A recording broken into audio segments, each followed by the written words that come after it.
السلام علیکم۔ الحمد للہ الذی کان بعباده بصیرا والصلاة والسلام علی من کان للعالمین بشیرا ونذیرا، اما بعد فاعوذ باللہ من الشیطان الرجیم، بسم اللہ الرحمن الرحیم۔ الرحمن علم القرآن خلق الانسان علمہ البیان۔ وقال اللہ تبارک و تعالی قوا انفسکم واہلیکم نارا۔ وقال علیہ الصلاۃ والسلام کلکم راع وکلکم مسئول عن رعیتہ۔ وقال علیہ الصلاۃ والسلام فی مقام آخر اذا مات ابن آدم انقطع عملہ الا من ثلاث، ولد صالح يدعو له، صدقۃ جاریۃ، او علم ينتفع به، او کما قال علیہ الصلاۃ والسلام۔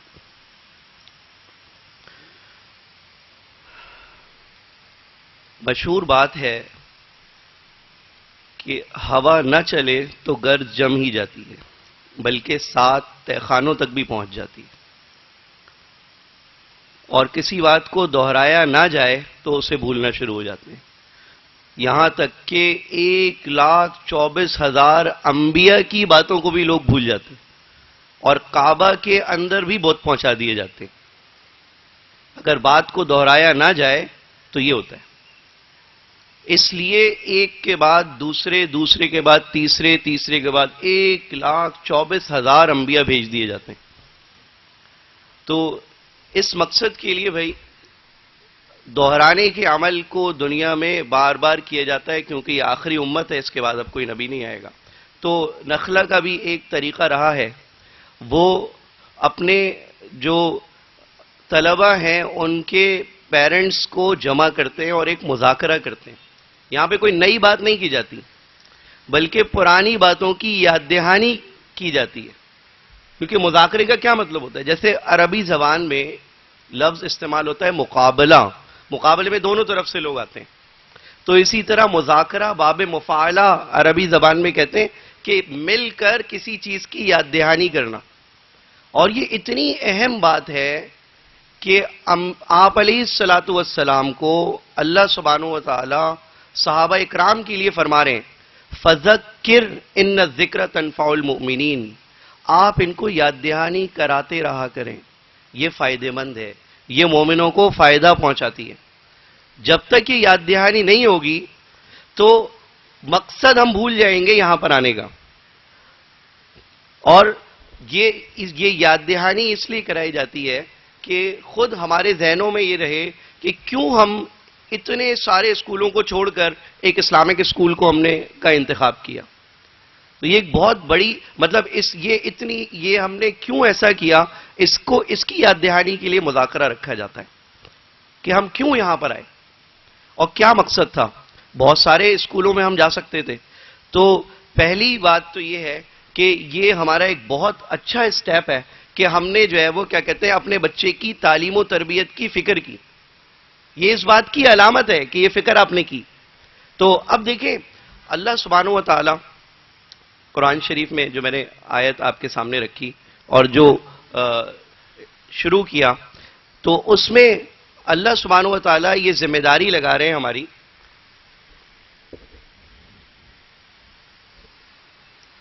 اللہ سبحانہ و تعالیٰ ہماری یہ ذمہ داری لگا رہے ہیں، یہ ہماری دیکھیں قوا انفسکم واہلیکم نارا، یہ تمہاری ذمہ داری ہے کہ تم نے اپنے آپ کو اور اپنے گھر والوں کو جہنم کی آگ سے بچانا ہے، تم نے اپنے آپ کو اور اپنے گھر والوں کو جہنم کی آگ سے بچانا ہے۔ اور آپ صلی اللہ علیہ وسلم فرما رہے الا کلکم راع وکلکم مسئول عن رعیتہ، تم میں سے ہر ایک ذمہ دار ہے۔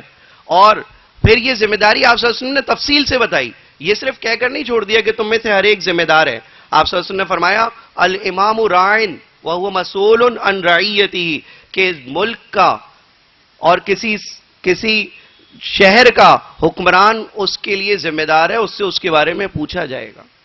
لیکن ذمہ داری کو آپ صلی اللہ علیہ وسلم نے یہاں پر چھوڑا نہیں. ہم جب یہ باتیں سنتے ہیں ذمہ داری کی تو ہمارا ذہن بہت دور تک چلا جاتا ہے کہ شاید یہ تو جو ہے وہ ماحول بنانے والوں کی اور ملک کے اوپر حکومت کرنے والوں کی ذمہ داری ہے. اس کے بعد اگلا جو آپ صلی اللہ علیہ وسلم نے جملہ فرمایا وہ براہ راست یہ فرمایا وَالرَّجُلُ رَاعٍ فِي أَهْلِهِ کہ مرد اپنے گھر والوں کے اندر ذمہ دار ہے. مرد اپنے گھر والوں کے اندر ذمہ دار ہے. وَهُوَ مَسْئُولٌ عَنْهُ اور اس سے اس کے بارے میں پوچھا بھی جائے گا کہ ہم نے تمہیں اتنی بڑی نعمت دی تھی, ٹھیک ہے, اس کا تم نے کیا کیا. وَالْمَرْأَةُ رَاعِيَّةٌ اور عورت ذمہ دار ہے اور وَهِيَ مَسْئُولَةٌ عَنْهَا اور اس سے پوچھا بھی جائے گا. اور ایک حدیث میں آتا ہے کہ وَالْمَرْأَةُ رَاعِيَّةٌ فِي بَيْتِ بَعْلِهَا وَوَلَدِهِ کہ عورت ذمہ دار ہے اپنے شوہر کے گھر اور اس کی اولاد کے معاملے میں, اور اس سے ایک ایک چیز کے بارے میں سوال کیا جائے گا. تو بھائی یہ بہت دیکھیں, جتنی بڑی نعمت ہوتی ہے اتنا ہی بڑا سوال ہوگا, جتنی بڑی ذمہ داری ہوگی اتنا ہی بڑا سوال ہوگا. دنیا کی اشرف المخلوقات اللہ تعالیٰ نے انسان بنائی اور آپ کو وہ حوالے کر دیا. وہ بچہ اشرف المخلوقات کا ایک فرد ہے جو آپ کے حوالے کیا گیا ہے. یہ سب سے بڑی نعمت دنیا کی کہ کوئی انسان آپ کے حوالے کر دیا گیا. اولاد دنیا کی سب سے بڑی نعمت ہے. انسان اس کے اوپر لاکھوں کرو, ایک انگلی بھی کٹ جائے اور ڈاکٹر بولے کہ بھائی اس کے اوپر 8 لاکھ روپے خرچ ہوں گے, یہاں فلاں جگہ سے اس کا جو ہے وہ اگر ہم آپریٹ کروانا چاہیں تو 8 لاکھ 10 لاکھ 1 کروڑ بھی خرچ کر دیں گے بچوں کے اوپر. جان بچانے کے لیے بچے کی 10-15 کروڑ بھی خرچ کر دیں گے.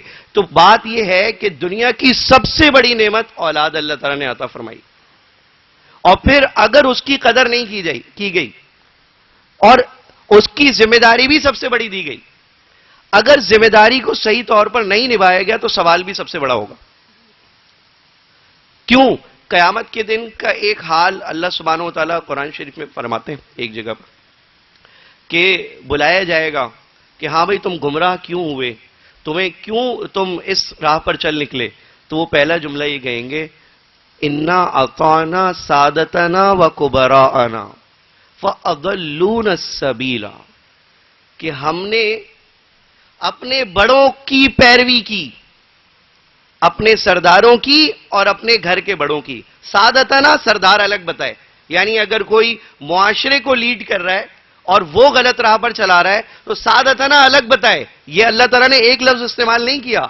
گھر کے بڑوں کے لیے, اپنے رشتہ داروں میں بڑوں کے لیے اللہ تعالیٰ نے الگ لفظ استعمال کیا وَكُبَرَاءَنَا, ورنہ صرف کبراءنا بتا دیتے اور پھر ہم جیسے لوگ نظریں چرا لیتے کہ ہاں بھئی یہ تو ان کی ذمہ داری ہے, یہ تو مسجد کے امام صاحب کی ذمہ داری ہے, یہ تو ملک کے لیڈر کی ذمہ داری ہے, یہ تو فلاں اسکالر کی ذمہ داری ہے. نہیں, اِنَّا أَطَعْنَا سَادَتَنَا وَكُبَرَاءَنَا ہم نے اپنے سرداروں, اپنے چیفٹنز اور اپنے بڑوں کی پیروی کی. فَأَضَلُّونَ السَّبِيلَ انہوں نے ہمیں گمراہ کر دیا. سب سے پہلا نام آ جائے گا ہمارا کہ اگر بچوں کی اس ذمہ داری کو صحیح پورا نہیں کیا گیا. اور اس کے اوپر اجر بھی بہت بڑا رکھا کہ دیکھیں اسلام کبھی بھی آپ کو نا امید نہیں ہونے دیتا. پوری زندگی عجیب سی گزر گئی, اللہ تعالیٰ کی نافرمانیوں میں گزر گئی. اللہ تعالیٰ اولاد دے کر ایک موقع اور دے دیتا ہے کہ اب جو تم نہیں کر سکے تھے اب ان سے کروا دو. جو نیک کام تم نے پلان کیے تھے اور تمہیں وہ ماحول نہیں مل سکا وہ انہیں دے دو. تو فائدہ کیا ہوگا؟ تمہارا نامہ اعمال اب بھی جاری رہے گا. اندازہ تو لگائیں یہ کتنی بڑی نعمت ہے کہ ہم دنیا سے چلے جائیں اور نامہ اعمال میں ہماری نیکیاں ایسے لکھے جا رہی ہوں جیسے کہ ہم خود اسے کر رہے. اور آپ صلی اللہ علیہ وسلم خود فرما رہے ہیں کہ اذا مات ابن آدم انقطع عملہ, جب ایک انسان کی موت آ جائے گی تو اس کا نامہ اعمال منقطع کر دیا جائے گا, اس کے اعمال لکھنا بند کر دیے جائیں گے. انقطع عملہ الا من ثلاث, 3 چیزیں ایسی ہیں جس کے ذریعے سے وہ موت کے بعد بھی اپنے نامہ اعمال کو جاری رکھ سکتا ہے. آپ سے نے فرمایا ولد صالح یدعو لہ, وہ اولاد جو اپنے والدین کے دنیا سے جانے کے بعد ان کے لیے دعائیں کرے. وہ اولاد جو اپنے والدین سے دنیا سے جانے کے بعد ان کے لیے دعائیں کرے. یدعو لہ. پھر اس کے بعد آپ صلی اللہ علیہ وسلم نے فرمایا او صدقۃ جاریۃ، یا کوئی ایسا صدقہ کر دیا جائے جو موت کے بعد بھی جاری رہے. اور پھر آپ صلی اللہ علیہ وسلم کوئی مسجد بنا دی، کوئی مدرسہ بنوا دیا، کسی کو پڑھوا دیا، کوئی کھانے پینے کا ایسا انتظام کر دیا کہ مرنے کے بعد بھی آپ کے وہ جو ہے وہ غریب اس سے فائدہ اٹھا رہے ہیں. تو بہرحال صدقۃ جاریۃ او علم ينتفع بھی، یا کوئی شاندار علمی کام کر دیا. اور شاندار علم آپ اندازہ لگائیں کہ امام بخاری رحمۃ اللہ علیہ 194 ہجری میں پیدا ہوئے اور 256 ہجری میں، یعنی تقریباً 62-63 سال کی عمر میں ان کی وفات ہو گئی. اور آج تک قرآن کے بعد سب سے زیادہ اوتھینٹک بک اصح الکتب بعد کتاب اللہ امام بخاری رحمۃ اللہ علیہ کی، کہ آسمان کی نیچے اگر کوئی موسٹ اوتھینٹک بک قرآن کے بعد ہے تو وہ ہے بخاری شریف. اور آج تک دنیا میں وہ بخاری شریف ویسے ہی بلکہ اس سے زیادہ تر و تازہ ہے، اس کی شان میں ہر سال اضافہ ہوتا جاتا ہے.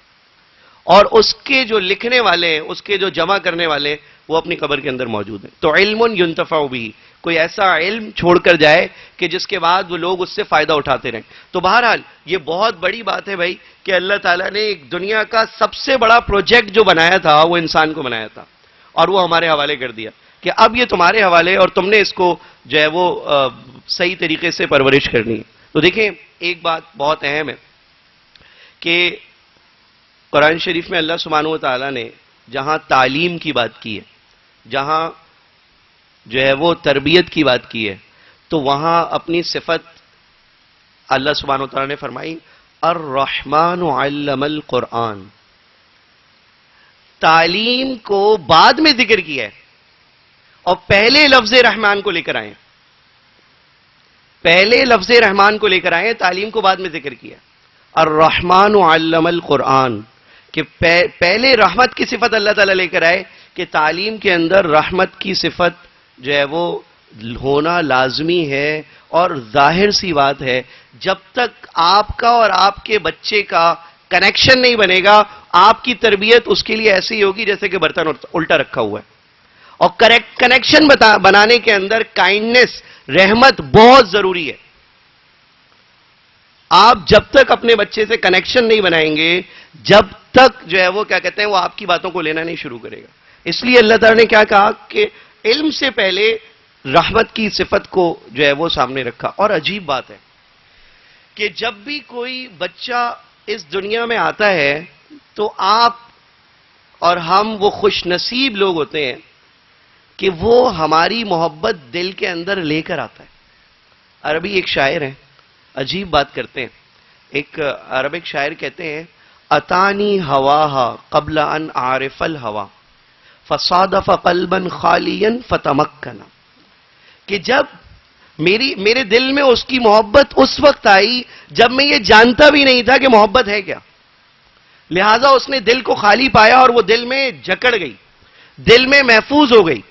تو خالق والدین یہ وہ خوش نصیب ہستی ہوتے ہیں اپنے بچوں کے لیے کہ جن کے دل میں آپ کو محبت پیدا نہیں کرنی پڑتی، وہ پہلے سے موجود ہوتی ہے اور وہ ان کے دل میں جاگزی ہو چکی ہوتی ہے.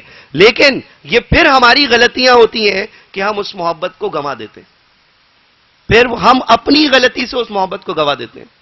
آپ صلی اللہ علیہ وسلم کی حدیث ہے کہ آپ علیہ الصلوۃ والسلام ارشاد فرماتے ہیں کل مولود یولد علی فطرت الاسلام، کل مولود یولد علی فطرت الاسلام فابواہ یہودانہ ویمجسانہ وینصرانہ او کما قال علیہ الصلوۃ والسلام.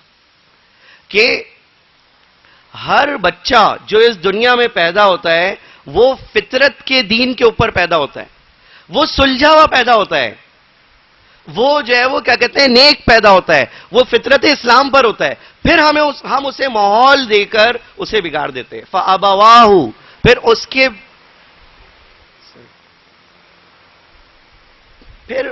اس کے والدین یہودانہ، اس کی تربیت یہودیوں کی طرح کر دیتے ہیں، اس کا لباس یہودیوں کی طرح کر دیتے ہیں، اس کی سوچ یہودیوں والی کر دیتے ہیں. کہ بس یہی دنیا ہے اور اسی دنیا کے اندر جو کمانا ہے. اور وہ سوچ یہودیوانی کرنے کا کیا مقصد ہے کہ وہ اس کے دل و دماغ میں یہ ڈال دیتے ہیں کہ بس کامیابی جو ہے وہ اسی دنیا کی کامیابی ہے. ساری دنیا کے موٹیویشنل اسپیکرز اسی بات کے اندر بتا رہے ہیں, یہی بات بتا رہے ہیں کہ ساری کامیابیاں بس اس دنیا کی حدود تک ہیں. فَأَبَوَاهُ يُهَوِّدَانِهِ, ہم جیسا ماحول اسے پرووائڈ کریں گے وہ ویسا ہی بنے گا. ایسا نہیں ہے کہ آپ اس جو ہے وہ جو چیز بوئیں اور آپ بوئیں تو گندم اور نکلے جو, ایسا نہیں ہو سکتا, ایسا نہیں ہو سکتا دنیا کے اندر. تو فَأَبَوَاهُ يُهَوِّدَانِهِ, اس کے والدین اسے یہودی بنا دیتے ہیں, وَيُمَجِّسَانِهِ, اور اسے نصرانی بنا دیتے ہیں, اسے آتش پرست بنا دیتے ہیں, وَيُنَصِّرَانِهِ, اور اسے عیسائیوں والی سوچ دے دیتے ہیں. ورنہ وہ بچہ تو فطرت اسلام پر آیا تھا. تو بھائی اس بات کا خیال رکھنا ہے کہ ہماری بہت بڑی ذمہ داری ہے کہ یہ جو اولاد ہے یہ بہت بڑی ذمہ داری ہے. ایک جگہ اللہ سبحانہ و تعالیٰ قرآن میں فرماتے ہیں, المال والبنون زینت الحیات الدنیا, کہ یہ جو مال ہے اور یہ جو اولاد ہے یہ دنیا کی زندگی کی زینت ہے. دنیا کے اندر جس کے بیٹے بیٹیاں زیادہ ہوں, جس کے پاس مال بہت زیادہ ہو, تو اس کی زندگی خوبصورت لگتی ہے. اللہ تعالیٰ نے فرمایا المال والبنون زینت الحیات الدنیا. لیکن ہم یہاں پر رکتے نہیں ہیں, اللہ تعالیٰ یہاں پر رکے نہیں. اس کو یہ نہیں کہا کہ بہت بری چیز ہے, مال نہیں ہونا چاہیے, اولاد جو ہے وہ کیا کہتے ہیں نہیں ہونی چاہیے. نہیں, المال اور اس کو یہ بھی نہیں کہا کہ یہ دنیا کی زینت نہیں ہونی چاہیے.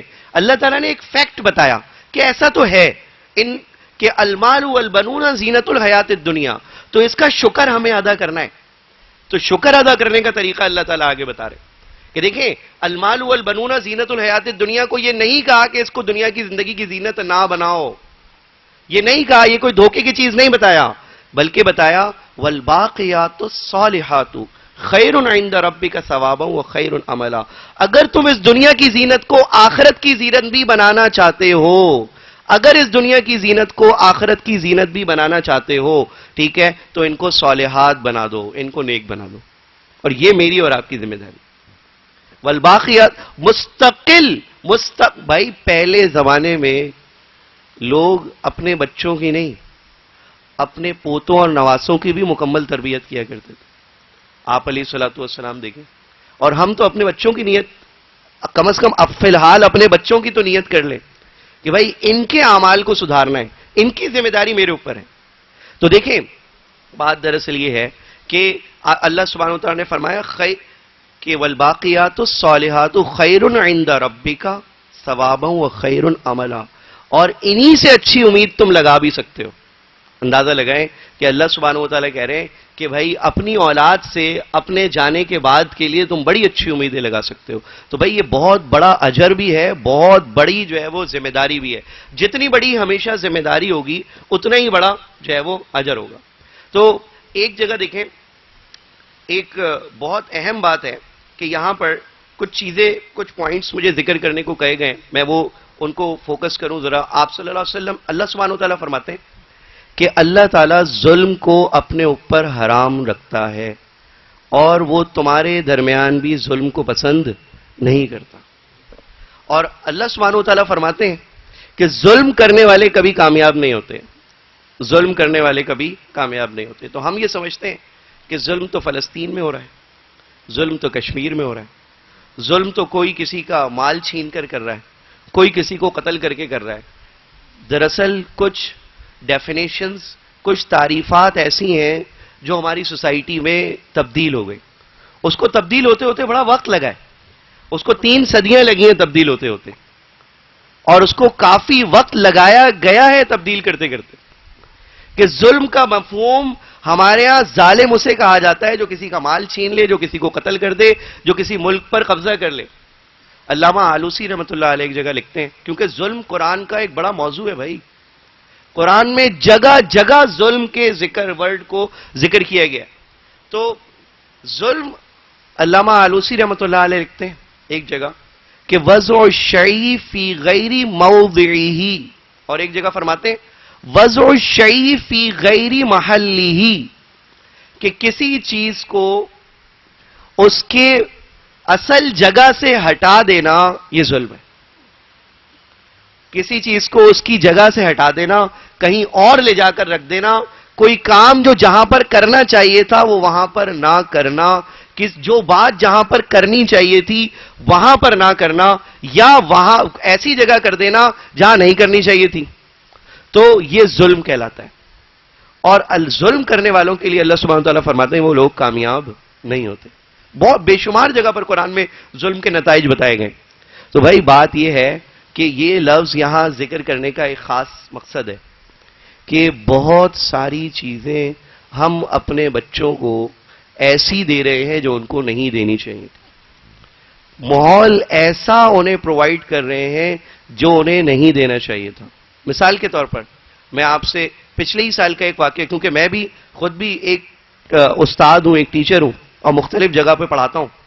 تو پچھلے ہی سال کا واقعہ ہے نا کہ 2 بھائی اور ایک کزن 1.8 گاڑی لے کر جو ہے وہ 180 کی سپیڈ پر چلا رہے تھے ڈیفنس فیز 8 میں، اور ایکسیڈنٹ ہوا، تینوں مر گئے. تینوں بیکن ہاؤس کے بچے تھے.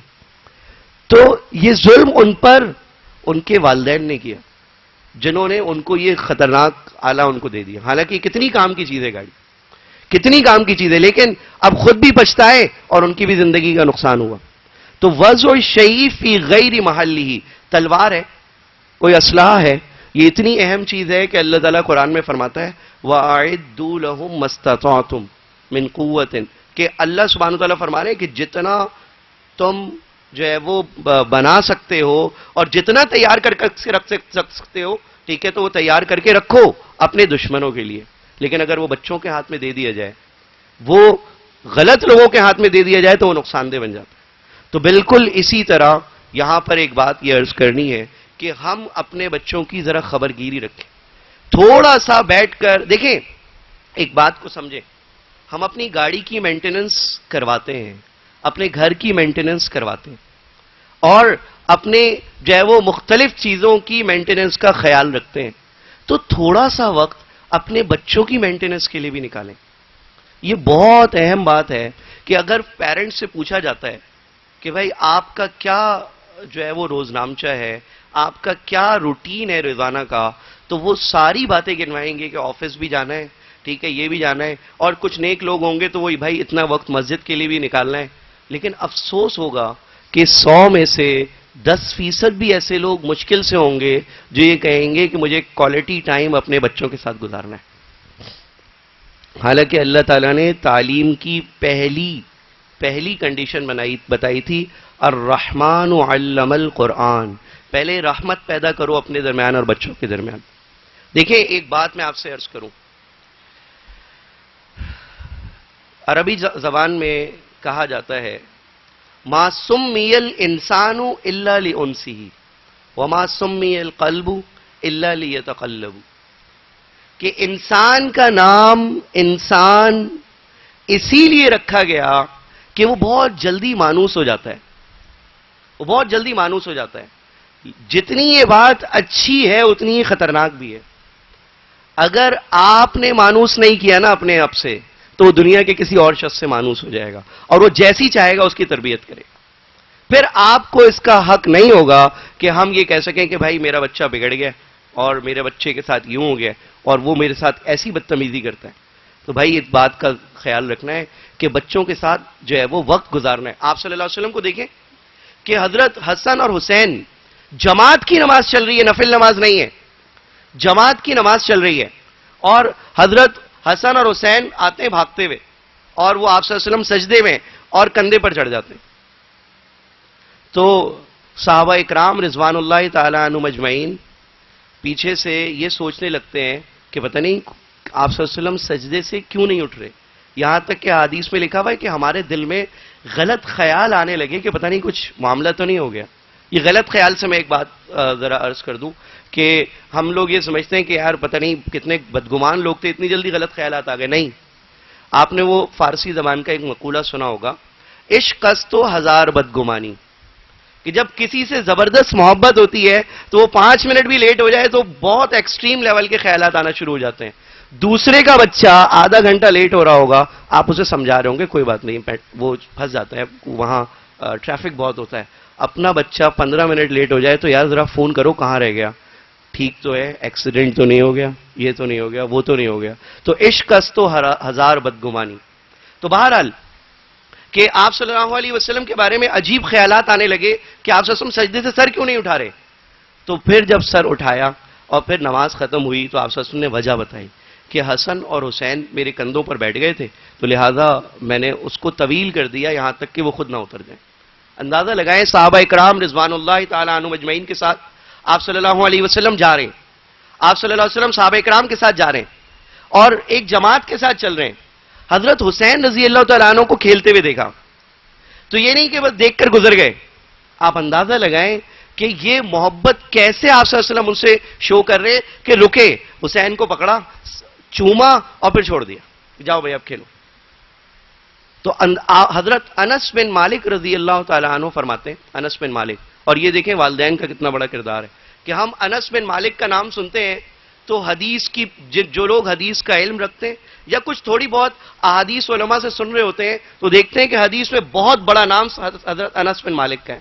صرف 7 صحابہ اکرام ایسے ہیں, صرف 7, 1,40,000 کے قریب صحابہ اکرام تھے, اس میں سے صرف 7 صحابہ اکرام ایسے ہیں جنہوں نے 1,000 سے زیادہ احادیث روایت کی. اور یہ وہ سارے صحابہ اکرام ہیں جو عام طور پر آپ صلی اللہ علیہ وسلم کے زمانے میں بچے تھے یا ینگ ایج میں تھے, 20 سال 18 سال اس طرح سے. حضرت ابو ہریرہ رضی اللہ تعالیٰ عنہ 5,374 احادیث ینگ صحابہ ہیں آپ صلی اللہ علیہ وسلم کے زمانے کے. اسی طرح بہرحال میں حضرت انس بن مالک کے بارے میں ذکر کر رہا تھا تو حضرت انس بن مالک رضی اللہ تعالیٰ عنہ نے ایک محتاط اندازے کے مطابق 1286 احادیث جو ہے وہ نقل فرمائی. حضرت انس بن مالک کہتے ہیں کہ جب آپ صلی اللہ علیہ وسلم ہجرت کر کے آئے تو اس وقت میں 10 سال کا تھا. تو میری والدہ ام سلیم رضی اللہ تعالیٰ عنہ, آپ دیکھیں یہ جتنا انس بن مالک کی زندگی ہے یہ ام سلیم کے کھاتے میں آ رہی ہے. میری والدہ ام سلیم رضی اللہ تعالیٰ عنہ مجھے آپ صلی اللہ علیہ وسلم کے پاس لے کر آ گئی اور کہا کہ یہ بہت عقل مند بچہ ہے, لکھنا بھی جانتا ہے, سفر حضر میں آپ کی خدمت کرے گا.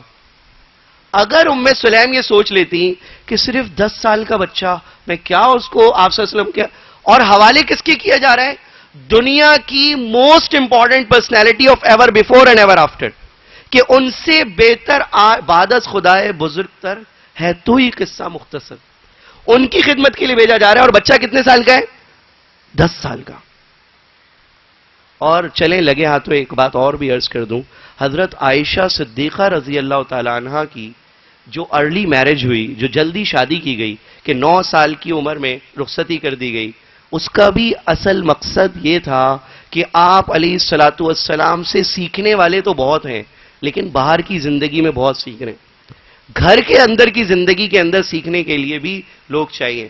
تو آپ علیہ الصلوۃ والسلام کے ہاتھوں میں اگر کسی کی پرورش ہوگی اور وہ صبح شام آپ صلی اللہ علیہ وسلم کے ساتھ رہیں گی گھر کے اندر تو وہ بہت کچھ سیکھ سکیں گی اور امت کا فائدہ ہوگا.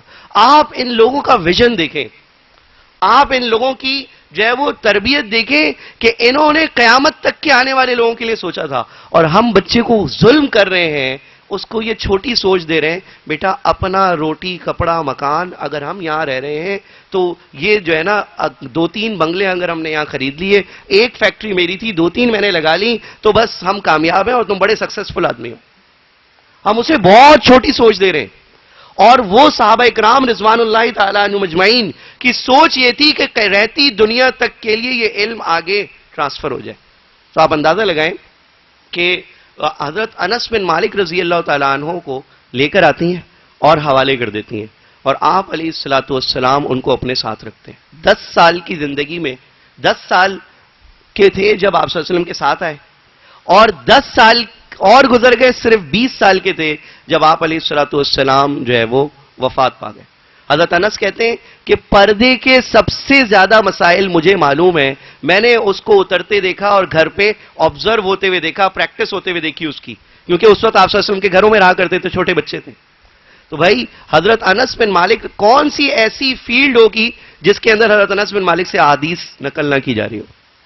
دعائے انس بڑی مشہور ہے, ٹھیک ہے. بہرحال تو حضرت انس بن مالک رضی اللہ تعالیٰ عنہ مستقل آپ صلی اللہ علیہ وسلم کی تربیت میں رہے. حضرت حسن رضی اللہ تعالیٰ عنہ, حسین رضی اللہ تعالیٰ عنہ, جس وقت آپ صلی اللہ علیہ وسلم کی وفات ہوئی, ایک کی عمر 6 سال اور ایک کی 7 سال, یا 6.5 سال 7.5 سال, اس سے زیادہ نہیں تھی, 8 سال پورے نہیں ہوئے. اور حضرت حسن اور حسین بھی آپ صلی اللہ علیہ وسلم سے احادیث نقل کر رہے ہیں. تو ہم دیکھیں, ایک بات سمجھیں, جس عمر تک ہم اپنے بچوں کو بچہ سمجھتے رہتے ہیں وہ بڑی خطرناک بات ہے.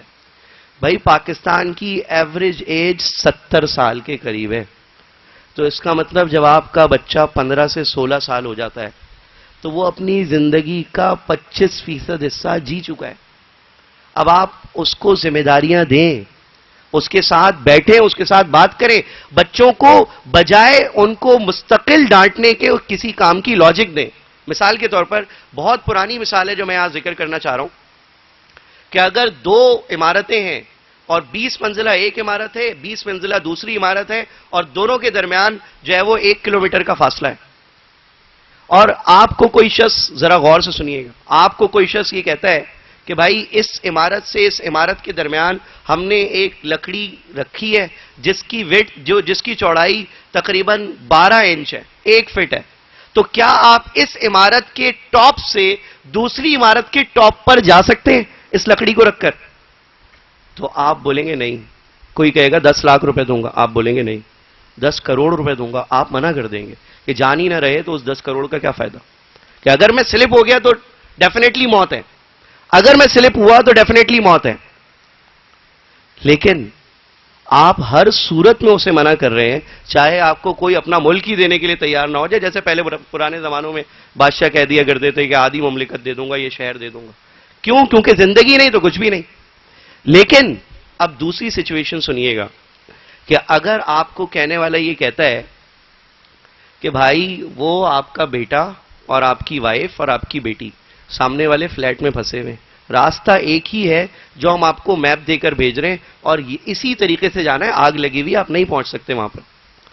اب آپ سوچ لیں گے, بلکہ اب یہ نہیں سوچیں گے کہ مجھے جانا ہے یا نہیں, آپ بولیں گے یار کیسے جا سکتا ہوں یہ بتاؤ. اب شاید اگلا اسٹیپ یہی ہوگا کہ کیسے جا سکتا ہوں یہ بتاؤ. کیوں؟ کیونکہ اس بات کو بتانے کا مقصد یہ ہے کہ بچے کو کسی کام کو کروانے کے لیے اسے لاجکس دی جائیں. سر پہ کھڑا ہو کر صرف یہ کام تو تمہیں کرنا ہی ہے, فجر کی نماز تو تمہیں پڑھنی ہی ہے, ظہر کی نماز کی جماعت نہیں نکلنی چاہیے.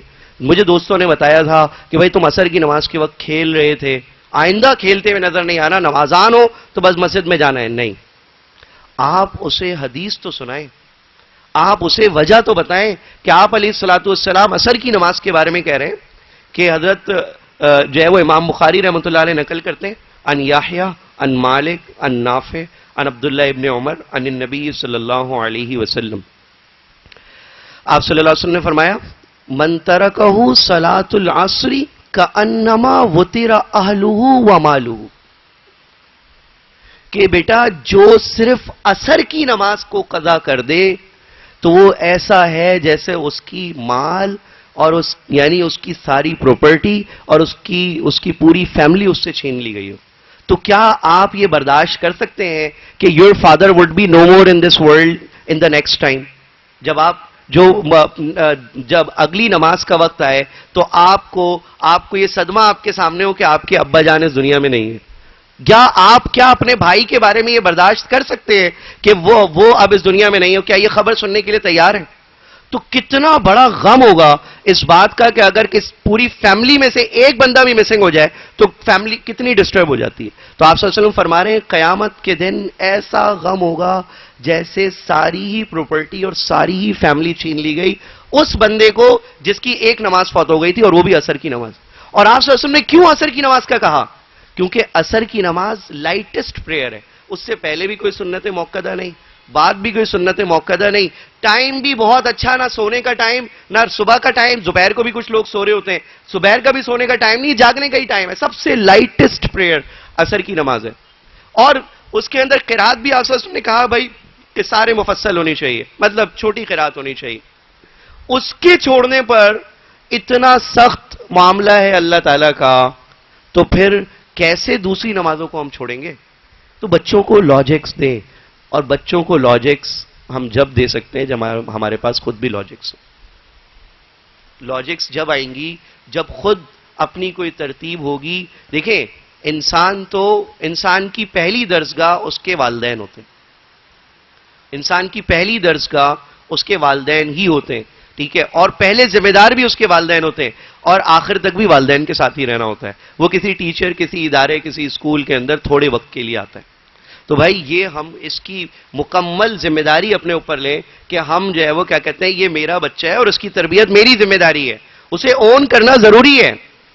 دیکھیں ایک بات ہے کہ جو سائیکیٹسٹ ہیں, جو مائنڈ سائنسز کے ایکسپرٹس ہیں, وہ کہتے ہیں, مائنڈ سائنسز کے ایکسپرٹس ہیں, وہ کہتے ہیں کہ جو بچے اس دنیا میں نارمل پیدا ہوتے ہیں, جو بچے اس دنیا میں اب نارمل نہیں ہوتے, جو مینٹلی ڈسٹرب نہیں ہوتے, جو اسپیشل چائلڈ نہیں ہوتے, وہ 99.99% سیم صلاحیتوں کے مالک ہوتے ہیں. بس وہ صلاحیتیں انٹرسٹ کی وجہ سے کبھی رائٹ اور کبھی لیفٹ اور کبھی فرنٹ بیک دوسری جگہ چلی جاتی. میں آپ کو اس پر ایک واقعہ سناؤں, شاید آپ لوگوں میں سے بہت سو نے سنا ہوا ہو, اور یہ بھی نہیں پتا کہ یہ سچا ہے یا جھوٹا. تھامس ایڈیسن کے بارے میں بتایا جاتا ہے کہ وہ اپنی زندگی کے شروع میں ایک بہت ویک اسٹوڈنٹ تھا, ایک بہت ویک اسٹوڈنٹ تھا. تو فائنلی اس کے اسکول والوں نے اس کی مدر کے پاس کچھ انٹیمیشنز بھیجی, اور فائنلی یہ لیٹر بھیجا کہ بھائی آپ کا بچہ سلو لرنر ہے, اور جس کی وجہ سے ہمیں پوری کلاس کو سلو کرنا پڑتا ہے. ٹیچرز اس کے سوالات کے جوابات دیتے تھک جاتے ہیں, باقی کلاس کو نہیں پڑھا پاتے, تو آپ اس کو اسکول سے اٹھا لیں, ہمارے پاس مشکلات ہو رہی ہیں, ہو سکے تو اس کے لیے کوئی پرائیویٹ ٹیوٹر رکھ لیں. اچھا جی, یہ لیٹر تھا, لیٹر بچے کو دے کر بھیجا گیا اور والدہ کو دے دیا گیا. لیٹر پیک تھا, والدہ نے پڑھا اور بہت اچھے انداز میں بچے کو یہ کہہ دیا کہ بھائی اب جو ہے وہ اسکول تمہارے لیے جانا مشکل ہے. تو بچے نے پوچھا, ظاہر سی بات ہے بچہ پوچھے گا, اسے انوائرمنٹ چاہیے, اسے دوست چاہیے, اسے جو ہے وہ ساتھ بیٹھنے والے لوگ چاہیے. تو بچے نے پوچھا آخر کیا وجہ ہے کہ مجھے اسکول نہیں, مطلب آپ نہیں بھیجنا چاہ رہی ہیں؟ تو انہوں نے جو رپلائی دیا وہ لائف چینجنگ رپلائی تھا. اس کی والدہ نے اسے کہا کہ دیکھو بیٹا, بات دراصل یہ ہے کہ اسکول والوں نے یہ کہا ہے کہ آپ کا بچہ ایکسٹرا آرڈنری انٹیلیجنٹ ہے, اس کے سوالات کے جوابات دینے کے لیے ہمارے ٹیچرز کو ایکسٹرا ایفرٹس کرنی پڑتی ہیں اور کبھی نہیں بھی دے پاتے. تو ہم آپ کے لیے گھر پر کچھ ٹیچرز رکھ لیں جو آپ کے ساتھ رہیں اور آپ کی ایفرٹس جو ہے وہ آپ کو ڈیولپ کریں, اور آپ دیکھ لیں کہ وہ اپنی صدی کا مشہور ترین ٹاپ 10 لوگوں میں سے بن جاتا ہے. تو دیکھیں پیرنٹس کا رول بہت بڑا ہوتا ہے. آپ اس کو ڈی موٹیویٹ کر دیتے ہیں یہ کہہ کر تم تو کچھ کر ہی نہیں سکتے. حالانکہ دیکھیں اپریسیشن بہت ضروری ہے بچوں کے لیے, ٹھیک ہے. پیرنٹس یہ تو دیکھیں گے کہ یار 6 چیزوں میں بہت اچھے مارکس ہیں اور ایک میں فیل ہو گیا, لیکن نظر اس ایک پر جا کر پڑے گی. تو بھائی اپریسیشن بھی کریں اور اس ایک کے لیے پھر فردر پریپریشن بھی کریں. دیکھیں جس طریقے سے دنیا میں مختلف قسم کی ورکشاپس ہوتی ہیں, جس طریقے سے مختلف قسم کی چیزوں کے لیے ہم اپنے بزنس کے لیے سیکھنے جاتے ہیں, پیرنٹنگ بھی ایک سیکھنے کی چیز ہے, اور اللہ سبحانہ و تعالیٰ نے اس کو تو بہت بڑا مقصد بنایا ہے زندگی کا. کیوں؟ کیونکہ اس کے اوپر آپ کی دنیا اور آخرت ڈیپینڈ کر رہی ہے. آپ نے جو ہے وہ بچے کو ایک ایسا ویژن دینا ہے. دیکھیں علامہ اقبال رحمۃ اللہ علیہ ایک جگہ فرماتے ہیں, چشم اقوام سے مخفی ہے حقیقت تیری, زندہ رکھتی ہے زمانے کو حرارت تیری, زندہ رکھتی ہے زمانے کو حرارت تیری, کوكب قسمت امکان ہے خلافت تیری، محفل ہستی کو باقی ہے ضرورت تیری. اس دنیا کو لیڈ کرنے کے لیے آج ہی کی نیشن چاہیے ہوگی جو اگلی نیشنز کو لیڈ کریں گی. حضرت عبداللہ ابن مبارک رحمۃ اللہ علیہ اور پھر فرمایا علامہ اقبال نے آگے، وقت فرصت ہے کہاں کام ابھی باقی ہے، نور توحید کا اتمام ابھی باقی ہے. نور توحید کا اتمام اس وقت ہوگا جب بیسٹ ڈاکٹر بھی بہت دیندار ہوگا، جب بیسٹ سائنٹسٹ بھی بہت دیندار ہوگا، اور جب بیسٹ بزنس مین بھی بہت دیندار ہوگا. دین کا تعلق مساجد اور مدارس سے کے اندر، مساجد اور مدارس کی جو ہے وہ کیا کہتے ہیں باؤنڈریز کے اندر نہیں رہ جائے گا. تو بھائی یہ ہماری ذمہ داری ہے کہ دیکھیں حضرت امام بخاری رحمۃ اللہ علیہ کہا یہ جاتا ہے، ان کی سوانح حیات میں لکھا ہوا ہے کہ جب 5 سال کے تھے تو اللہ سبحانہ و تعالیٰ نے آنکھیں چھین لی، اور افسوس در افسوس یہ تھا کہ ان کے والد بھی ایک بڑے محدث تھے، محمد بن اسماعیل البخاری، اسماعیل رحمۃ اللہ علیہ بھی ایک بڑے محدث تھے، لیکن کم عمری کے اندر ہی انتقال فرما گئے تو اپنے بیٹے کی پرورش نہ کر سکے. تو اب والدہ امام بخاری رحمۃ اللہ علیہ کی بے تحاشا پریشان ہو گئی کہ پہلے ہی جو ہے وہ ہسبینڈ کی وفات کا غم، اور پھر اس کے بعد بچہ وہ بھی بلائنڈ ہو گیا. تو بہت دعائیں کی، بڑی رو رو کر دعائیں کی، اور اللہ تعالیٰ سے یہ نیت کی. بعض روایت میں یہ بھی ہے کہ خانہ کعبہ لے گئیں اور پھر نیت کی کہ یا بعض روایت میں خانہ کعبہ کا ذکر نہیں ہے، لے گئیں خانہ کعبہ اور نیت کی کہ یا اللہ اس بچے کی آنکھیں واپس کر دیں تو میں اس بچے کو آپ کے دین کے علم کے لیے، آپ کی نبی کی حدیث کے لیے وقف کر دوں گی. اللہ سبحانہ وتعالیٰ نے آنکھیں واپس کر دی، اور آنکھیں بھی واپس کی، اور ایسا قوی حافظہ دے دیا. اب حضرت جو ہے وہ کیا کہتے ہیں امام بخاری رحمۃ اللہ علیہ کو پھر جو ہے وہ کیا کہتے ہیں بخارا کے مختلف اسکالرز کے پاس، علماء کے پاس بھیجا گیا. صرف 14 سال کی عمر تک ان کی والدہ امام بخاری کو بخارا کے اکثر بڑے علماء سے پڑھوا چکی تھیں، تو لہٰذا اس کے بعد 1000 سٹیز، 1000 شہروں کا سفر کیا. تو دیکھیں حضرت انس بن مالک رضی اللہ تعالیٰ عنہ والدہ لے کر جا رہی ہیں، امام بخاری رحمۃ اللہ علیہ والدہ ایفرٹس شو کر رہی ہیں. تو بھائی جب تک ہم اپنے بچوں کے لیے ایفرٹس شو نہیں کریں گے، تب دیکھیں بہت اہم بات ہے، یہ پرانی باتیں تھیں جو ہمارے ذہنوں سے نکلتی جا رہی ہیں. خشت اول چون احد معمار کج، تار سریا میر اود دیوار کج. علامہ سعدی رحمۃ اللہ علیہ کہتے ہیں کہ اگر تم کسی بلڈنگ کی، کسی عمارت کی بنیاد رکھ رہے ہو، کسی عمارت کی بنیاد رکھ رہے ہو اور اس کی بنیاد ہی ٹیڑھی ہو، تو چاہے وہ سریا ستارے تک پہنچ جائے، وہ بلڈنگ سیدھی نہیں ہو سکتی، وہ نہیں سیدھی ہو سکتی. تو پہلی بنیاد ہمارے ہاتھ میں ہوتی ہے.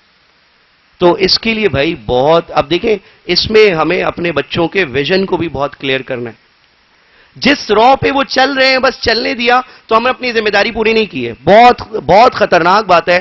قیامت کے دن جو ہے وہ بہت بڑا سوال ہوگا اولاد کے بارے میں، بہت بڑا سوال ہوگا، اور یہ اولاد بھی کھڑے ہو کر کہہ دے گی انا اطعنا سادتنا و کبراءنا، ٹھیک ہے، فاضلونا السبیلا، کہ یا اللہ ہم نے تو اپنے بڑوں کو اور اپنے والدین کو فالو کیا تھا، انہوں نے ہمیں گمراہ کر دیا، اور وہ خود بھی جو ہے وہ نقصان اٹھائیں گے، آپ بھی نقصان اٹھائیں گے. تو بھائی بہت بڑی ذمہ داری ہے کہ اب دیکھیں ایک بہت اہم بات ہے کہ بچوں کی پرورش کے لیے آسان طریقے ہم کیا اپنا سکتے ہیں.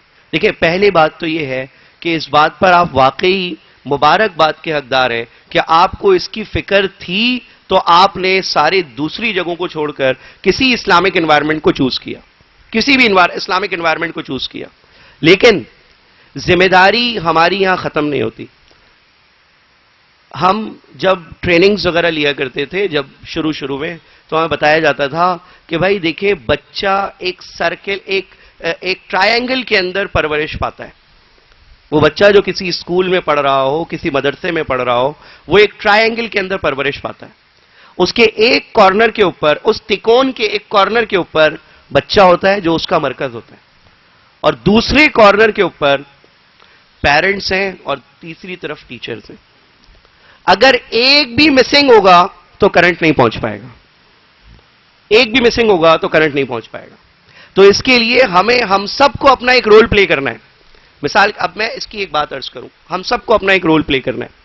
اگر 22 کروڑ عوام اپنے اپنے بچوں کے بارے میں رول پلے کرے گی تو نیکسٹ جنریشن ہی بہت اسٹرانگ ڈیولپ ہوگی. اور اگر ہر کوئی یہ سوچتا رہے گا کہ یار لیڈرز بننا اور معاشرے کو سدھارنا اور آگے بڑھنا یہ دوسروں کا کام ہے, ٹھیک ہے میرا بچہ تو اپنی زندگی گزار لے, اپنی جنت بنا لے تو بہت ہے, تو ہم پیچھے ہی رہ جائیں گے. تو بھائی دیکھیں ایک بات, اس بات کو بہت اچھی طرح سمجھنا پڑے گا کہ ہمیں اس بارے میں بہت خبرگیری کی ایک عادت بنائیں. یہ دیکھنا پڑے گا کہ بچہ اسکول کے بعد کن دوستوں میں بیٹھ رہا ہے. ایک حدیث کا مفہوم ہے, آپ صلی اللہ علیہ وسلم نے فرمایا کہ الرجل علی دین خلیلہ, کہ انسان اپنے دوست کے دین پر ہوتا ہے, کہ جیسا اس کا دوست ہے. آپ نے وہ مشہور کہاوت بھی سنی ہوگی, انگریزی زبان میں کہتے ہیں کہ if you are sitting with 5 intelligent people you will be the 6th one. If you are sitting 5 knowledgeable people you will be the 6th one. If you are sitting 5 rich people you may be the 6th one. And unfortunately if you are sitting with 5 idiots and with 5 hopeless people you would be hopeless and you would be idiot. اب دیکھیں ہم اپنے بچوں کو صرف یہ نہ دیکھیں کہ وہ کن لوگوں کے ساتھ بیٹھ رہے ہیں, صرف یہ نہ دیکھیں کہ وہ دینداروں کے ساتھ بیٹھ رہے ہیں یا بے دینوں کے ساتھ بیٹھ رہے ہیں, یہ بھی دیکھیں کہ وہ کس قسم کے وہ ہوپ پرووائڈ کرنے والوں کے ساتھ بیٹھ رہے ہیں یا ایسے لوگوں کے ساتھ. نہیں یار کچھ بھی نہیں ہوتا اس دنیا میں, کچھ بھی نہیں ہو سکتا پاکستان کا, نہیں ہو سکتا یہاں کچھ بھی نہیں, کچھ نہیں ہو سکتا. وہ اسی وقت اپنی ایفرٹس کو ختم کر دیتا ہے جب یہاں کچھ ہو ہی نہیں سکتا, تو پھر کہاں کچھ کرنے کا فائدہ کیا ہے. تو اس بات کا بہت خیال رکھنا ہے کہ وہ کس قسم کے لوگوں کے ساتھ بیٹھ رہے ہیں, ٹھیک ہے, وہ مسجد میں کس کے ساتھ بیٹھ رہے ہیں, محلے میں کس کے ساتھ بیٹھ رہے ہیں, وہ کس قسم کے واٹس ایپ گروپس کو جوائن کر رہے ہیں. دیکھیں یہ جو میں نے بات آپ سے عرض کی تھی کہ وضع الشیء فی غیر محلہ, ظلم اس بات کا نام ہے کہ آپ کسی چیز کو ایسی جگہ پر رکھیں جہاں پر نہیں رکھنا چاہیے تھا. تو آپ نے اگر ایک چھوٹے سے بچے کو دنیا بھر کی چیزیں اس کے سامنے موبائل کے تھرو, لیپ ٹاپ کے تھرو, انٹرنیٹ کے تھرو ایکسپوز کر دی ہیں, تو اب یہ آپ کا قصور ہے. آپ نے اگر ضرورت کے مطابق ایک خاص ایج میں دینا بھی ہے موبائل, لیپ ٹاپ, یہ چیزیں, تو پھر اس کے اوپر آپ نے ویجیلنٹ رہنا ہے, ذرا سا آئے رکھنی ہے. پیرنٹس ہونا یا بچوں کی تربیت کرنا آسان نہیں ہے, لیکن کس نے کہا کہ زندگی گزارنا آسان ہے؟ زندگی گزارنا کون سا آسان ہے؟ کس نے کہا کہ دنیا کے اندر رہنا کون سا آسان ہے؟ دنیا کو تو اللہ تعالیٰ نے بنایا ہی ایگزام کے لیے, کیونکہ اس کے بعد جو اللہ سبحانہ و تعالیٰ نے رکھا ہے ایک ایک چیز پر ایگزام ہے. اگر کسی کو دولت دیے تو اس پر ایگزام ہے, نہیں دیے تو اس پر ایگزام ہے. جس کو اولاد دی ہے اس کا بھی ایگزام ہے, جس کو نہیں دی ہے اس کا بھی ایگزام ہے. اور بڑی مشہور بات ہے کہ اللہ دے کر زیادہ آزماتا ہے, نہ دے کر کم آزماتا ہے. ٹھیک ہے, دے کر زیادہ آزماتا ہے اللہ تعالیٰ. تو میرے بھائی بہت اہم بات ہے کہ ہمارے جو بچے ہیں نا, آج کی نشست میں صرف اتنی اگر تھاٹ کریٹ ہو جائے کہ یہ میری ذمہ داری ہے, کیونکہ آج کی نشست میں یہ نہیں ہو سکتا کہ پیرنٹنگ کے بہت سارے, اس کے اوپر تو کوئی لمبی چوڑی کہانیاں چاہیے, کوئی 8-10 لیکچرز چاہیے کہ ایک ایک بات کو لے کر ذکر کیا جائے کہ یہ عادت بچے میں کیسے پیدا کی جائے, یہ عادت کیسے پیدا کی جائے, یہ کیسے پیدا کی جائے. کچھ بیسکس ہماری ذہن میں آ جائیں کہ بھائی میرا بچہ میری 100% ذمہ داری ہے. اس کے صرف کھانے پینے, اچھے کپڑے, اچھے موبائل, اچھی گاڑی اور اچھے گھر کا میں ذمہ دار نہیں ہوں, اس کے کیریکٹرز اور اس کی آخرت کا بھی میں ذمہ دار ہوں. یہ اللہ سبحانہ و تعالیٰ نے میری آپ کی ذمہ داری لگائی ہے. ٹھیک ہے, ہم پوری دنیا کی اصلاح کی فکر کر رہے ہوں, اگر اپنے گھر کی اصلاح کی فکر نہیں ہے تو آپ صلی اللہ علیہ وسلم فرماتے ہیں خیرکم خیرکم لأہلی وأنا خیرکم لأہلی, کہ تم میں سے بہترین وہ شخص ہے جو اپنے گھر والوں کے لیے بہترین ہے, اور میں اپنے گھر والوں کے لیے بہترین ہوں. تو بہترین ہونے کا مطلب صرف یہ تھوڑی ہے کہ آپ نے ان کے لیے بہت اچھا کھانا پینا اور کپڑے اور گھر اور گاڑی پرووائڈ کر دی ہے. آپ نے ان کی آنے والی زندگی کے لیے ہمیشہ کے لیے ان کی تربیت کرنی ہے. ہمیشہ ان کی, وہ بچے جس طرح ہم یہ حدیث تو سنتے ہیں کہ جو ہے وہ کیا کہتے ہیں, رضا الرب فی رضا الوالد وسخط الرب فی سخط الوالد, کہ والدین کی رضا کے اندر والدین کی رضا, فادر کی رضا کے اندر اللہ تعالیٰ کی رضا ہے, اور فادر کی ناراضگی کے اندر اللہ تعالیٰ کی ناراضگی ہے. اور اسی طرح یہ تو سنتے ہیں الجنت تحت اقدام الامہات, کہ جنت ماں کے پاؤں تلے رکھی گئی ہے. بٹ اس کی ریزن کیا ہے؟ کیونکہ ہماری ذمہ داری بہت بڑی، ذمہ داری بہت بڑی ہے. تو اس کو دیکھیں، اس کے لیے کچھ خاص باتیں، اہم باتیں عرض کی جاتی ہیں کہ گھر میں تعلیم کا اہتمام ضروری ہے. جیسا ماحول ہم انہیں پرووائڈ کریں گے وہ ویسے ہی بنیں گے. ابھی ایک بزرگ سے ایک واقعہ میں نے سنا کہ ان کی تشکیل تھی ساؤتھ افریقہ کے اندر. ساؤتھ افریقہ کے اندر ان کی تشکیل تھی اور وہاں ایک کیس چل رہا تھا کہ یہ جیسے فضائل اعمال رکھی ہوئی ہے، تو فضائل اعمال کی تعلیم وہاں بھی مختلف جگہوں پر ہو رہی تھی. تو کچھ حضرات نے اس فضائل اعمال کی تعلیم پر اعتراض کیا اور اس کے اوپر کورٹ میں کیس کر دیا. کیونکہ پاکستان نہیں تھا، پاکستان میں تو کیسز کا کوئی فائدہ ہی نہیں ہوتا، وہ تو 20-20 سال تک پڑے رہے. وہ ساؤتھ افریقہ تھا، اس کی سنوائی ہوئی اور بلایا گیا خاص طور پر کچھ پرٹیکولر لوگوں کو کہ بھائی یہ تعلیم کرتے ہیں اور ان سے ہمیں اعتراض ہے.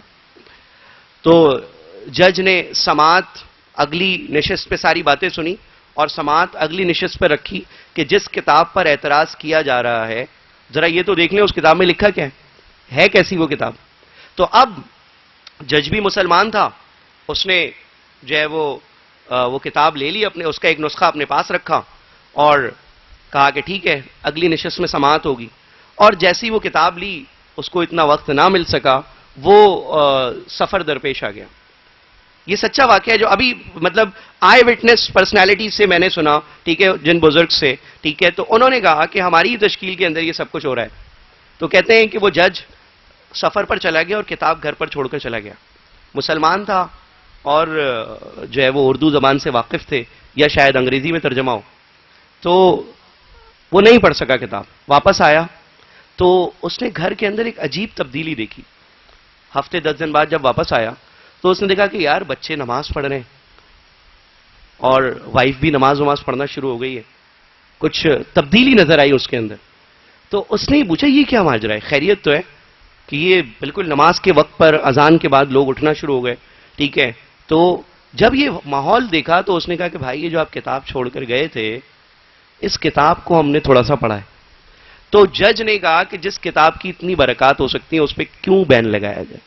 تو بھائی اللہ سبحانہ و تعالیٰ نے ہر زمانے کے اندر اللہ سبحانہ و تعالیٰ نے کیونکہ دیکھیں ایک بات یاد رکھیں، امام مالک رحمۃ اللہ علیہ فرماتے ہیں لا يصلح آخر هذه الامتی الا بما صلح به اولها، کہ اس امت کے آخری طبقے کی اصلاح بھی اسی طریقے سے ممکن ہے جس سے کہ اس کے پہلے طبقے کی اصلاح ہوئی تھی، اب پہلے طبقے کی کیا اصلاح تھی؟ جس نے ابو بکر کو صدیق بنا دیا تھا.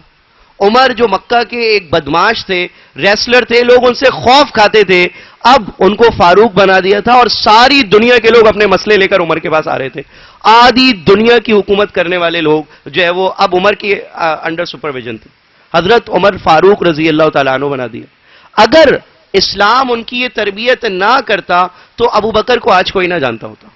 اسلام ان کی یہ تربیت نہ کرتا تو عمر کو آج کوئی نہ جانتا ہوتا. وہ پیدا ہوتے اور جیسے بہت بڑے بڑے بدماش مکہ کے اندر پیدا ہوئے تھے وہ ختم ہو جاتے، ان کو کوئی جاننے والا نہیں ہوتا. اسلام افراد کو پیدا کرتا ہے اور اسلام یہ نہیں سوچتا ہے. دیکھیں ایک بات یاد رکھیں کہ آپ کے بچے کے اندر وہ ساری کوالٹیز اور کیپیبلٹیز موجود ہیں جو کسی ملک، کسی گھر، کسی معاشرے، کسی دنیا کو تبدیل کر سکتے ہیں. دنیا کو تبدیل کرنے والے کوئی ایکسٹرا آرڈنری عمر یا ایکسٹرا آرڈنری علامہ جلال الدین سیوطی رحمۃ اللہ علیہ کوئی ایکسٹرا آرڈنری عمر یا کوئی ایکسٹرا آرڈنری ٹائم نہیں لے کر آئے تھے. 40 سال کی عمر تک اپنی ساری تصنیفات کر کے بیٹھ گئے کہ اب مجھے صرف عبادت میں وقت گزارنا ہے. اور آپ حیران ہوں گے آج تک کثیر التصانیف، سب سے زیادہ کتابیں علامہ جلال الدین سیوطی کی ہیں. دین کا کوئی ایسا علم، کوئی ایسا شعبہ، کوئی حدیث، کوئی قرآن، کوئی تفسیر، کوئی فقہ نہیں چھوڑا جس میں ان کی کتابیں موجود نہ ہوں. 40 سال سے پہلے کر کے ختم کر دی. امام شافعی رحمۃ اللہ علیہ دیکھیں کتنی ینگ ایج کے اندر اس دنیا سے چلے گئے، 50 کے پورے نہیں ہو سکے. سو دا تھنگ از دیٹ کہ بات یہ ہے کہ آپ کے بچے کے اندر وہ ساری کوالٹیز موجود ہیں جو کسی دنیا کو تبدیل کرنے والے، کسی ملک کو تبدیل. آپ کے سامنے اور ہمارے سامنے کی مثال ہے کہ پاکستان نے پہلا جہاز چائنا کو گفٹ کیا تھا. پہلا جہاز پاکستان نے چائنا کو گفٹ کیا تھا. یہ چائنا جو ہمارے برابر میں دنیا کو رول کر رہا ہے.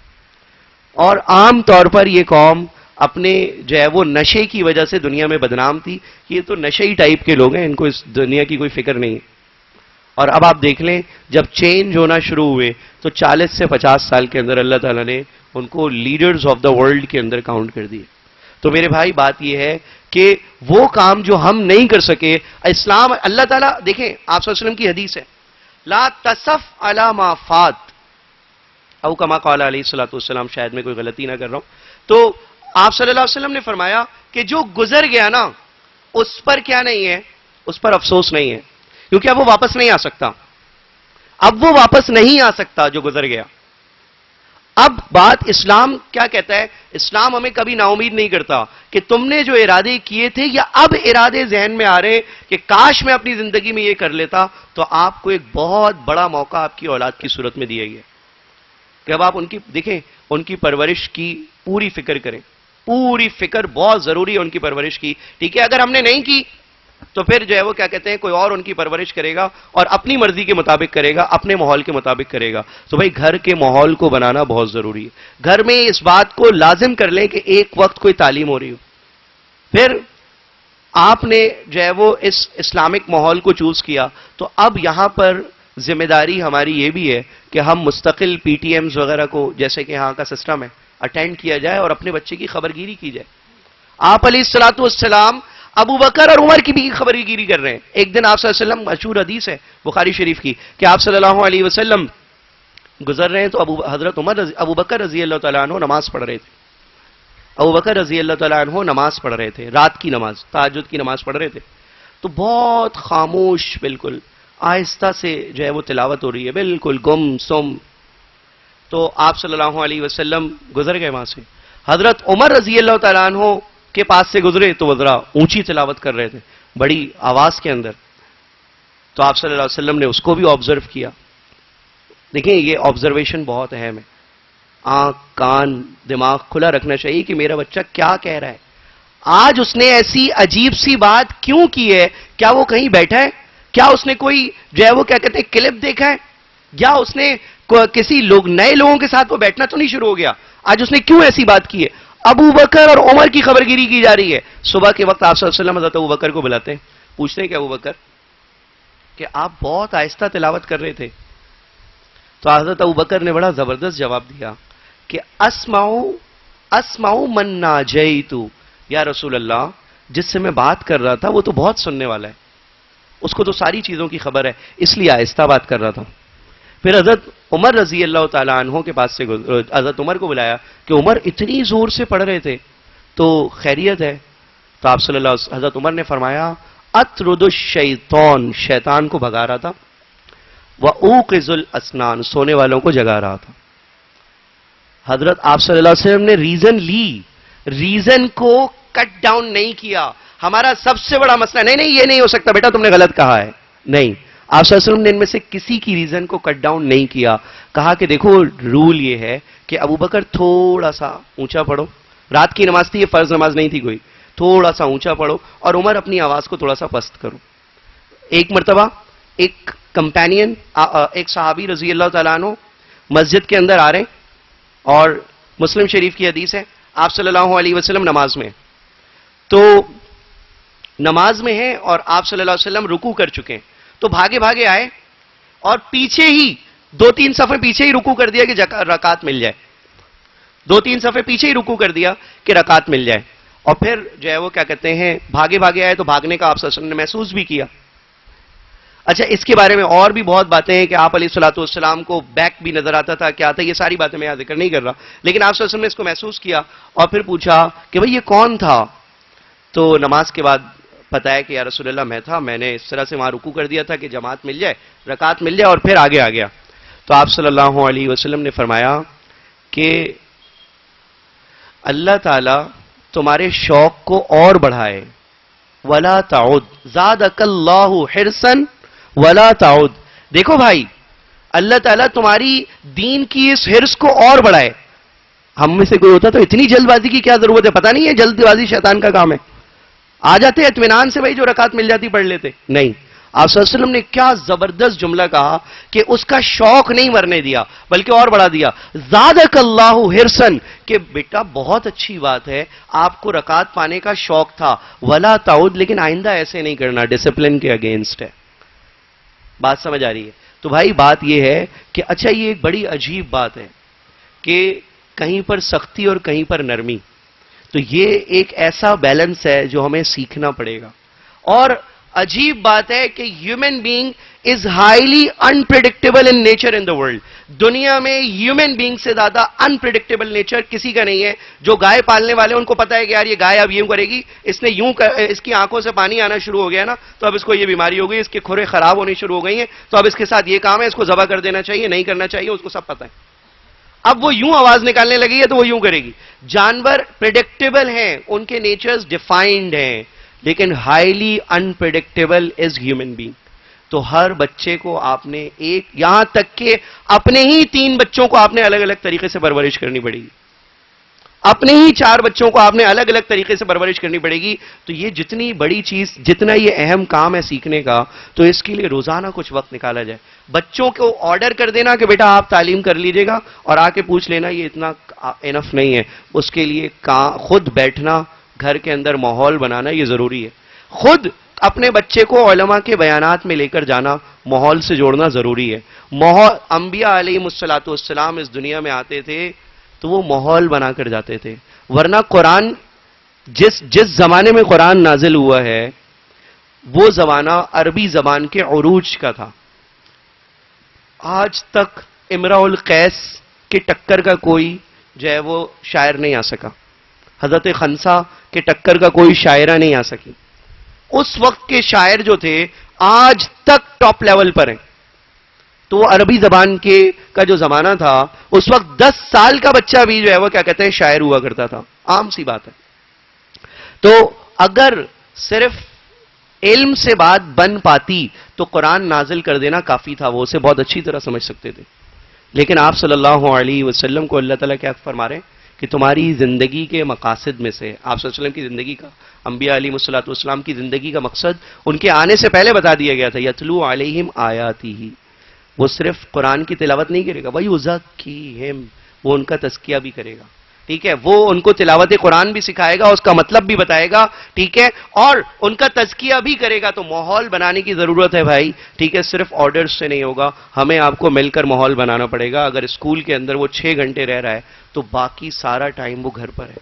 اور اصل بات یہ ہے کہ وہ ساری چیزیں آپ اسے پرووائڈ کر رہے ہیں تو وہ آپ کی بات بھی مانے گا، لیکن اس کے لیے احساس پیدا کرنا پڑے گا. اس ماحول کو جو ہے وہ کیا کہتے ہیں پیدا کرنا پڑے گا. تو گھر کے اندر تعلیم کا اہتمام کیا جائے.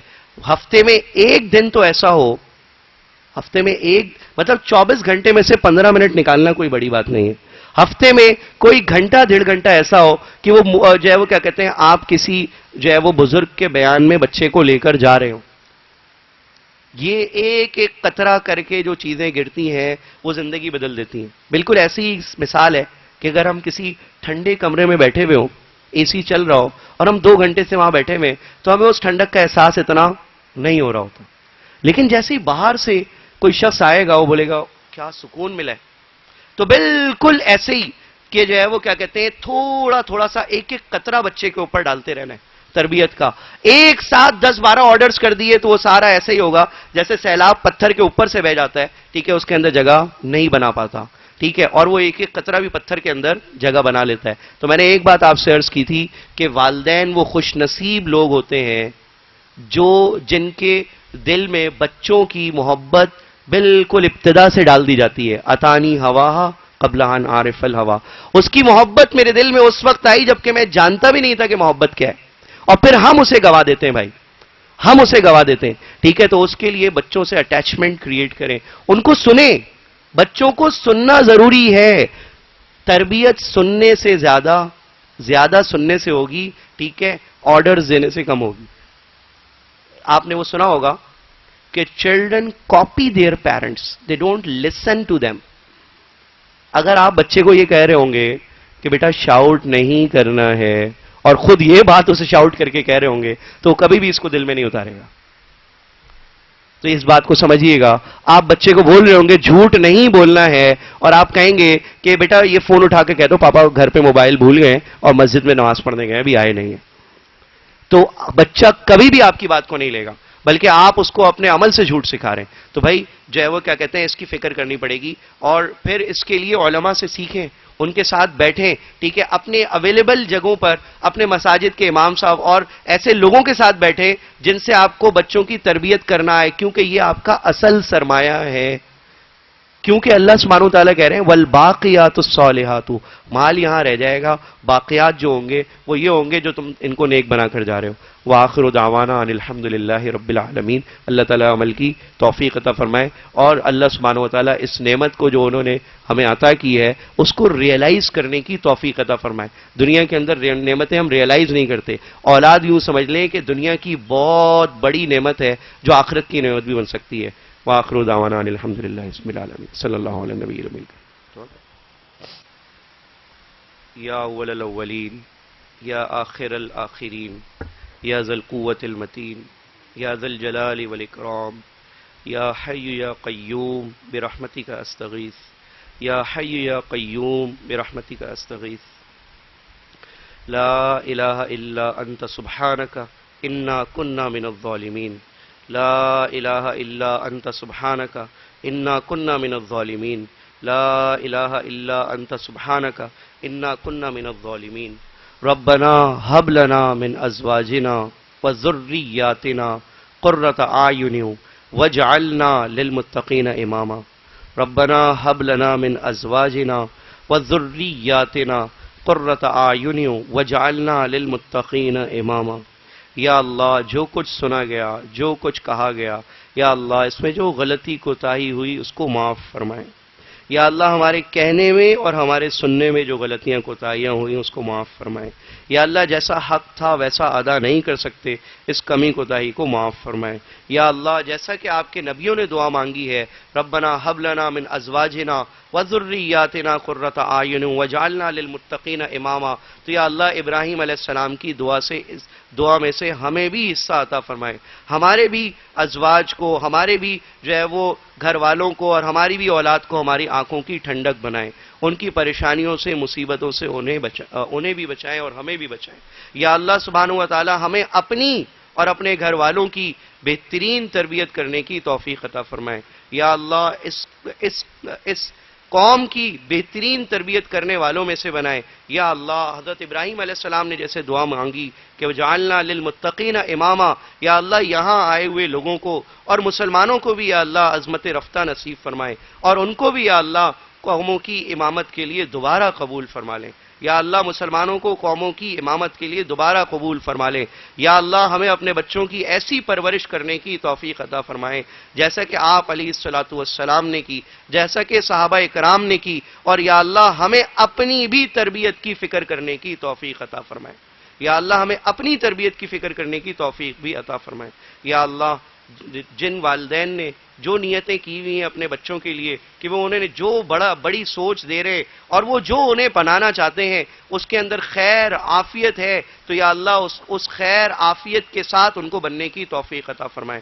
یا اللہ والدین کے خوابوں کو ان کے بچوں کے لیے قبول فرمائیں اور ان کے لیے برکت اس میں ڈال دیں, اور ان کی زندگی میں ان کو برکت ڈال دیں کہ وہ اپنے بچوں کی خوشیوں کو بھی دیکھ سکیں. یا اللہ یا رحمان یا رحیم ہمارے بچوں کو اور ہمیں یا اللہ نہ صرف یہ کہ اپنے لیے بلکہ اپنی قوم کے لیے اور پوری دنیا کے لوگوں کے لیے ہدایت کا ذریعہ بنائیں. اللہم اہدنا واہد بنا واجعلنا سببا لمن اہتدی.